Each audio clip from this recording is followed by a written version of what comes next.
ದೇವರ ಕೋಣೆಯಲ್ಲಿ ಈ ಮೂರು ವಸ್ತುಗಳನ್ನು ಇಡುವುದು ಅಶುಭ ಆಗಿರುತ್ತದೆ. ಧನ ಸಂಪತ್ತಿನ ನಾಶ ಕೂಡ ಆಗುತ್ತದೆ. ತಾಯಿ ಲಕ್ಷ್ಮೀದೇವಿ ಇಂಥ ಮನೆಯನ್ನು ತ್ಯಾಗ ಮಾಡ್ತಾರೆ. ಇವುಗಳ ಜೊತೆ ಈ ವಿಡಿಯೋದಲ್ಲಿ ಆ ಮೂರು ವಿಶೇಷವಾದ ವಸ್ತುಗಳ ಬಗ್ಗೆ ತಿಳಿದುಕೊಳ್ಳೋಣ. ಇವು ದೇವರ ಕೋಣೆಯಲ್ಲಿ ಇರೋದು ತುಂಬಾ ಇಂಪಾರ್ಟೆಂಟ್ ಇದೆ. ಒಂದು ವೇಳೆ ಮನೆಯಲ್ಲಿ ಸುಖ ಸಮೃದ್ಧಿ ಧನ ಸಂಪತ್ತು ಸಿರಿ ಸಂಪತ್ತು ಇರಲಿ ಅಂತ ನೀವು ಇಷ್ಟಪಡ್ತಾ ಇದ್ದರೆ ಈ ಮೂರು ವಸ್ತುಗಳು ದೇವರ ಕೋಣೆಯಲ್ಲಿ ಇರೋದು ತುಂಬ ಇಂಪಾರ್ಟೆಂಟ್ ಇದೆ. ಸುತ್ತ ಭಗವಂತನಾದ ಕೃಷ್ಣರೇ ಈ ವಸ್ತುಗಳ ಬಗ್ಗೆ ತಿಳಿಸಿದ್ದಾರೆ. ಪೂರ್ತಿ ಮಾಹಿತಿಯನ್ನು ಸರಿಯಾಗಿ ತಿಳಿದುಕೊಳ್ಳಲು ವಿಡಿಯೋವನ್ನು ಪ್ರಾರಂಭದಿಂದ ಕೊನೆಯ ತನಕ ಎಲ್ಲಿಯೂ ಸ್ಕಿಪ್ ಮಾಡದೆ ನೋಡಿರಿ. ಎಲ್ಲಕ್ಕಿಂತ ಮೊದಲು ವಿಡಿಯೋವನ್ನು ಲೈಕ್ ಮಾಡಿ, ಕಾಮೆಂಟ್ ಬಾಕ್ಸ್ನಲ್ಲಿ ಭಕ್ತಿಯಿಂದ ಓಂ ನಮಃ ಶಿವಾಯ ಹರ ಹರ ಮಹಾದೇವ ಅಂತ ಬರೆಯಿರಿ. ಪ್ರತಿಯೊಬ್ಬ ಮನುಷ್ಯರು ತಮ್ಮ ಮನೆಗಳಲ್ಲಿ ಚಿಕ್ಕದಾಗಿರುವ ದೇವರ ಕೋಣೆಯನ್ನು ಖಂಡಿತವಾಗಿ ನಿರ್ಮಿಸಿರುತ್ತಾರೆ. ಇಲ್ಲಿ ಅವರು ತಮ್ಮ ಎಲ್ಲ ಇಷ್ಟ ದೇವರ ಫೋಟೋ ಅಥವಾ ಮೂರ್ತಿಗಳನ್ನು ಇಟ್ಟಿರ್ತಾರೆ. ಜೊತೆಗೆ ಪೂಜೆ ಮಾಡುವಂಥ ಸಾಮಗ್ರಿಗಳನ್ನು ಸಹ ಇಟ್ಟುಕೊಂಡಿರ್ತಾರೆ. ಆದರೆ ನಮ್ಮ ಶಾಸ್ತ್ರಗಳಲ್ಲಿ ದೇವರ ಕೋಣೆಯಲ್ಲಿ ಕೆಲವು ವಸ್ತುಗಳನ್ನು ಇಡೋದು ಎಷ್ಟು ಶುಭ ಆಗಿರುತ್ತದೆಯೋ ಅದೇ ರೀತಿಯಾಗಿ ಕೆಲವು ವಸ್ತುಗಳನ್ನು ಇಡೋದು ಅಷ್ಟೇ ಅಶುಭ ಆಗಿರುತ್ತದೆ ಅನ್ನೋದನ್ನು ತಿಳಿಸಿದ್ದಾರೆ. ಈ ಕೆಲವು ವಸ್ತುಗಳು ಯಾವ ರೀತಿ ಇವೆ ಅಂದರೆ ಮನೆಯಲ್ಲಿ ಇವು ನಕಾರಾತ್ಮಕ ಶಕ್ತಿಯನ್ನು ಹೆಚ್ಚಿಗೆ ಮಾಡುತ್ತವೆ. ಇವುಗಳ ಕಾರಣದಿಂದಾಗಿ ಮನೆಯಲ್ಲಿ ಜಗಳಗಳು ಕೂಡ ಆಗೋದನ್ನು ನೀವು ನೋಡಿರ್ತೀರ. ಇಂದು ನಾವು ಆ ಅಶುಭ ವಸ್ತುಗಳ ಬಗ್ಗೆನೂ ತಿಳಿಸ್ಕೊಡ್ತೀವಿ. ಇವುಗಳನ್ನು ಜನರು ಗೊತ್ತಿದ್ದೋ ಗೊತ್ತಿಲ್ಲದೆಯೋ ತಮ್ಮ ಮನೆಯ ದೇವರ ಕೋಣೆಯಲ್ಲಿ ಇಟ್ಟಿರ್ತಾರೆ. ಒಂದು ವೇಳೆ ನಿಮ್ಮ ಮನೆಯ ದೇವರ ಕೋಣೆಯಲ್ಲಿಯೂ ಈ ರೀತಿಯ ವಸ್ತುಗಳನ್ನು ಇಟ್ಟಿದ್ದಾರೆ, ಅಲ್ಲಿಂದ ಅವುಗಳನ್ನು ತಕ್ಷಣ ತೆಗೆದುಹಾಕಿರಿ. ಆದರೆ ಮರೆತರೂ ಸಹ ಅವುಗಳನ್ನು ದೇವರ ಕೋಣೆಯಲ್ಲಿ ಇಡಬಾರದು. ಜನರು ಯಾಕೆ ಈ ರೀತಿಯ ತಪ್ಪುಗಳನ್ನು ಮಾಡ್ತಾರಂದರೆ ಅವರಿಗೆ ಇವು ಧಾರ್ಮಿಕ ಅಂತ ಅನಿಸಿರುತ್ತವೆ. ಇವುಗಳ ಪೂಜೆ ಮಾಡಬೇಕಂತ ಅವರು ಅಂದ್ಕೊಂಡಿರ್ತಾರೆ. ಇಲ್ಲಿ ಶ್ರೀಕೃಷ್ಣರು ಹೇಳ್ತಾರೆ, ಕಲಿಯುಗದಲ್ಲಿ ಕೆಲವು ಮನುಷ್ಯರು ಕೆಲವು ವಸ್ತುಗಳನ್ನು ಧಾರ್ಮಿಕ ಅಂದ್ಕೊಂಡು ಪೂಜೆಯನ್ನು ಮಾಡ್ತಾರೆ. ಇವುಗಳನ್ನು ಶಾಸ್ತ್ರದಲ್ಲಿ ನಿಷೇಧಿಸಲಾಗಿದೆ. ಭಗವಂತನಾದ ಶ್ರೀಕೃಷ್ಣರು ಇವುಗಳ ಭವಿಷ್ಯವಾಣಿ ಮೊದಲೇ ಮಾಡಿದ್ದಾರೆ. ಹಾಗಾದರೆ ಬನ್ನಿ ಸ್ನೇಹಿತರೆ, ನಮ್ಮ ಮನೆಯ ದೇವರ ಕೋಣೆಯಲ್ಲಿ ಯಾವ ರೀತಿಯ ವಸ್ತುಗಳನ್ನು ಇಡಬೇಕು, ಯಾವ ರೀತಿಯ ವಸ್ತುಗಳನ್ನು ಇಡಬಾರದಂತ ತಿಳಿದುಕೊಳ್ಳೋಣ. ಸ್ನೇಹಿತರೆ, ಎಲ್ಲಕ್ಕಿಂತ ಮೊದಲು ನಾವು ದೀಪ ಮತ್ತು ಧೂಪದ ಬಗ್ಗೆ ತಿಳಿದುಕೊಳ್ಳೋಣ. ಸ್ನೇಹಿತರೆ, ನಮ್ಮ ಭಾರತ ದೇಶದ ಪರಂಪರೆಯು ಮಣ್ಣಿನೊಂದಿಗೆ ಹೊಂದಿಕೊಂಡಿದೆ. ಹಾಗಾಗಿ ದೇವರ ಕೋಣೆಯಲ್ಲಿ ಖಂಡಿತವಾಗಿ ನೀವು ಮಣ್ಣಿನ ದೀಪವನ್ನು ಬಳಸಬೇಕು. ಒಂದು ವೇಳೆ ನಿಮ್ಮಿಂದ ಮಣ್ಣಿನ ದೀಪವನ್ನು ಇಡಲು ಸಾಧ್ಯವಾಗಲಿಲ್ಲ ಅಂದರೆ ಇಲ್ಲಿ ತಾಮ್ರ ಅಥವಾ ಹಿತ್ತಾಳೆಯ ದೀಪವನ್ನು ಬಳಸಬಹುದು. ಒಂದು ವೇಳೆ ದೇವರ ಮೇಲೆ ನಿಮಗೇನಾದರೂ ಹೆಚ್ಚಿನ ನಂಬಿಕೆ ಇದ್ದರೆ ಒಣಗಿದ ಸಗಣಿಯ ಹುಟ್ಟನ್ನು ಬಳಸ್ಕೊಂಡು ಅದರಲ್ಲಿ ತುಪ್ಪ ಮತ್ತು ಬೆಲ್ಲವನ್ನಿಟ್ಟು ನೀವು ಧೂಪವನ್ನು ಉರಿಸಬಹುದು. ಈ ರೀತಿ ಮಾಡೋದ್ರಿಂದ ಮನೆಯಲ್ಲಿ ಶಾಂತಿಯು ನೆಲೆಸುತ್ತದೆ. ಎರಡನೆಯ ವಸ್ತು ಸ್ವಸ್ತಿಕ ಆಗಿದೆ. ಮನೆಯ ದೇವರ ಕೋಣೆಯಲ್ಲಿ ಖಂಡಿತವಾಗಿ ಸ್ವಸ್ತಿಕವು ಇರಬೇಕು.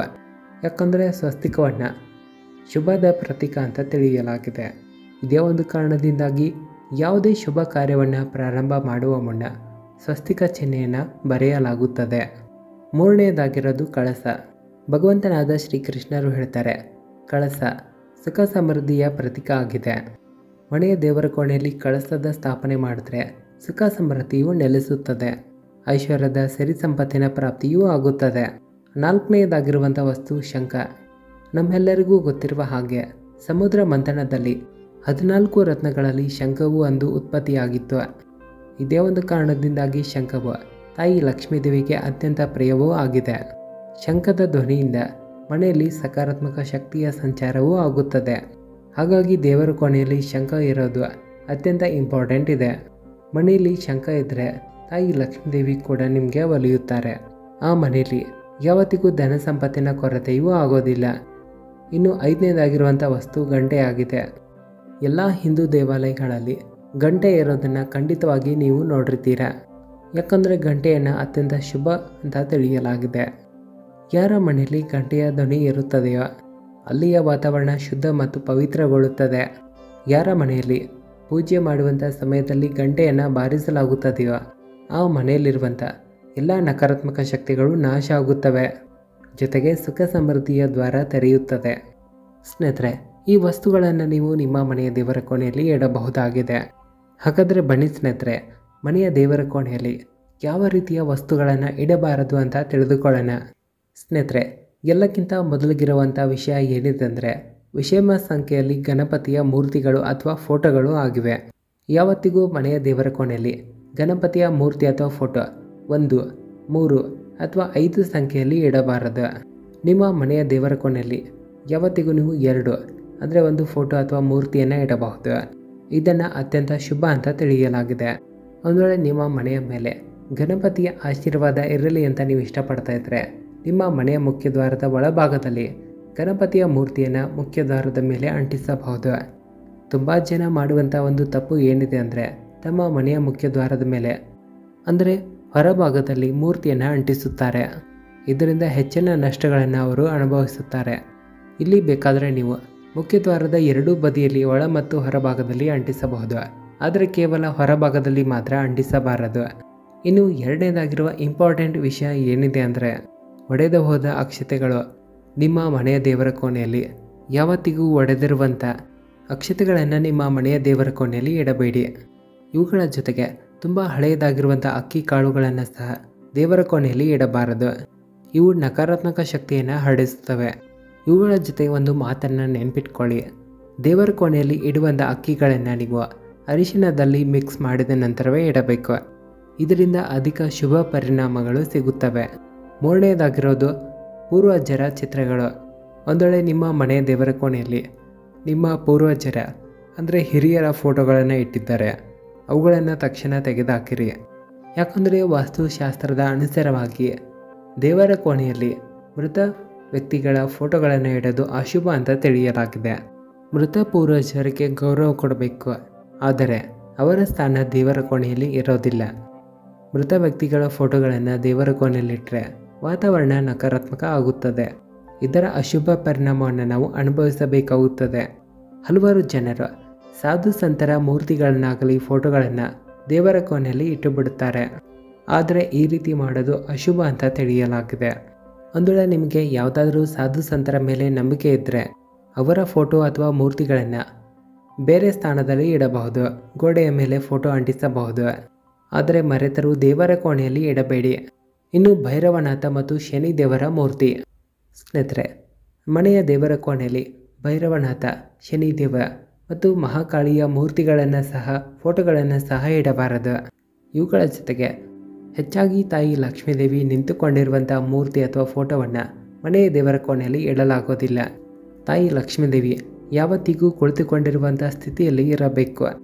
ಸ್ನೇಹಿತರೆ, ಈಗ ಯಾವ ರೀತಿಯ ವಿಶೇಷವಾದ 3 ವಸ್ತುಗಳು ಖಂಡಿತವಾಗಿ ನಿಮ್ಮ ದೇವರ ಕೋಣೆಯಲ್ಲಿ ಇರಬೇಕು ಅನ್ನೋದನ್ನು ತಿಳಿದುಕೊಳ್ಳೋಣ ಬನ್ನಿ. ಈ 3 ವಸ್ತುಗಳು ದೇವರ ಕೋಣೆಯಲ್ಲಿದ್ದರೆ ಧನ ಸಂಪತ್ತಿನ ಮಳೆ ಸುರಿಯುತ್ತದೆ ಅಂತಲೇ ಹೇಳಬಹುದು. ತಾಯಿ ಲಕ್ಷ್ಮೀದೇವಿ ಕೂಡ ಇಂಥ ಮನೆಯಲ್ಲಿ ಸ್ಥಾಯಿ ರೂಪದಲ್ಲಿ ವಾಸ ಮಾಡ್ತಾರೆ. ಸ್ನೇಹಿತರೆ, ಎಲ್ಲಕ್ಕಿಂತ ಮೊದಲನೆಯ ವಸ್ತು ಗಂಗಾಜಲ. ನಮ್ಮ ಶಾಸ್ತ್ರದಲ್ಲಿ ಗಂಗಾಜಲವನ್ನು ಅತ್ಯಂತ ಪವಿತ್ರವಾದ ವಸ್ತು ಅಂತ ತಿಳಿಯಲಾಗಿದೆ. ಗಂಗಾ ನದಿ ಎಲ್ಲ ಪಾಪಗಳನ್ನು ನಷ್ಟ ಮಾಡುವಂಥ ನದಿಯಾಗಿದೆ. ಜೊತೆಗೆ ಎಲ್ಲ ವ್ಯಾಧಿ ಅಂದರೆ ರೋಗಗಳನ್ನು ನಾಶ ಮಾಡುವಂಥ ನದಿಯಾಗಿದೆ.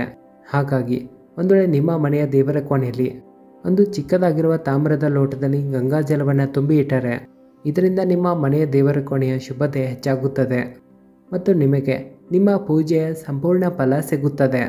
ಸ್ನೇಹಿತರೆ, ಇನ್ನು ಎರಡನೇದಾಗಿರೋದು ಕಳಸ. ಶಾಸ್ತ್ರಗಳಲ್ಲಿ ಕಳಸವನ್ನು ಪೂರ್ಣತೆಯ ಪ್ರತೀಕ ಅಂತ ತಿಳಿಸಿದ್ದಾರೆ.